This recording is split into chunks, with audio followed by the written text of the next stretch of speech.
Hello everyone, I just saw Deadpool 2.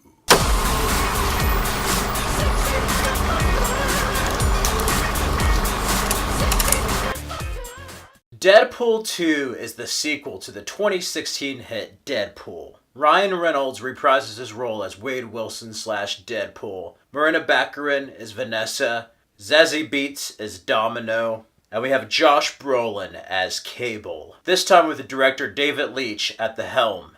Yes, one of the directors that killed the dog in John Wick. So how does Deadpool 2 hold up? Well, it does suffer from sequelitis. If you have to ask me right now, I still prefer the first film over this one. This one is a bit of a disappointment, the plot is muddled, and there really is no story at times. But that does not mean it doesn't have its moments. It does have its moments. There's moments of great action, humor. Everything is doubled down from the first film. The way the action scenes are presented in this film are done very well. Most of the issues I have with this film are certain character directions and the writing. The story, really, is what holds this film back from being greatness. But it is a fun time at the movies. I love Zazie Beetz as Domino. Her character really surprised me. They made a few embellishments with her appearance from the comic. She's more face painted in the comic book, but they also have her going against Cable where she was with Cable in the comics. And yeah, Josh Brolin surprised me as Cable. Before this film was made, I thought they were going to get Stephen Lang or Mel Gibson. Brad Pitt was almost going to be Cable, but there are some scheduling conflicts, and we have Josh Brolin, Thanos. He is going to have a summer with also Sicario 2 coming out pretty soon next month.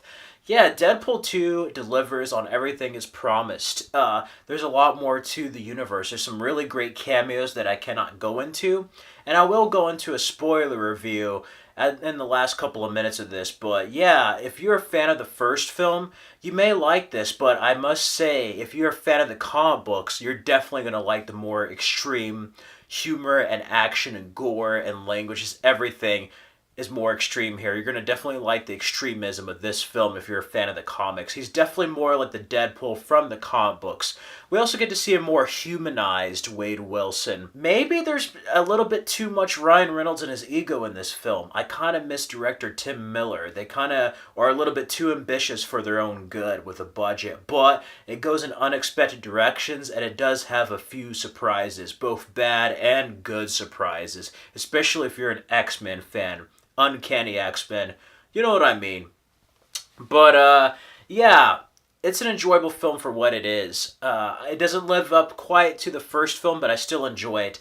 If there is a comparison I would give Deadpool 2 to Deadpool, it would be RoboCop 2 to RoboCop. RoboCop is a classic film, much like the first Deadpool. And the sequel to both of those really kind of pushed the envelope, had more of the content, but there are certain characteristics, certain story elements that are stronger in the original films than in the sequel. Deadpool 2 is much like that, where it's done in the same vein as Deadpool, but it's not as strong of a film as the original, much like RoboCop 2 to RoboCop 1.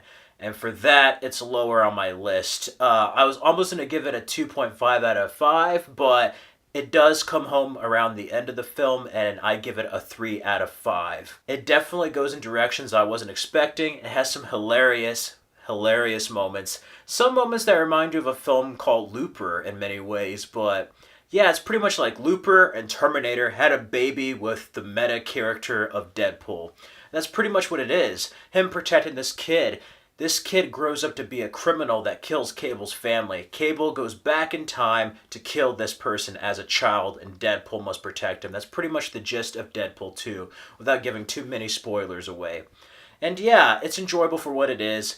You'll have certain fan moments, but if you're a fan of the first one, a casual viewer, you may or may not like this one. Go in with an open mind, make up your own opinion. If you're a fan of the Deadpool character from the comic books, you're definitely going to love this. If you played the video game, yeah, there's some moments that are just flat out hilarious, more moments that are extreme meta. His references are funny. With DC Universe, there's Batman references, there's Avengers references.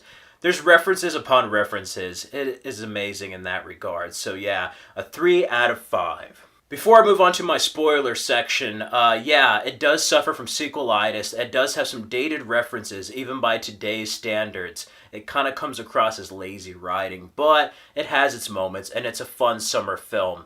So feel free, like, comment. If you've seen Deadpool, let me know what you think of it. Go see it. Definitely go check it out if you're a fan of the first. And subscribe for more videos. Also check out the Stardust app. Follow me at Fred Film Fanatic. I have my Deadpool 1 and Deadpool 2 reactions up on my profile. Now, spoilers. So don't watch. If you haven't seen Deadpool 2, do not watch starting now.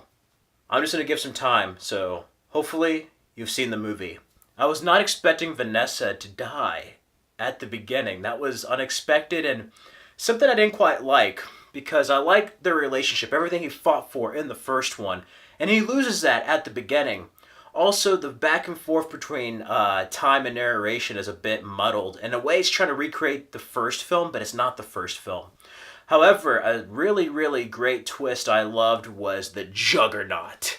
Wow. And I'm talking about the real Juggernaut. Also the cameos of like Brad Pitt and Charles Xavier, the McAvoy cast that are going to be in Dark Phoenix.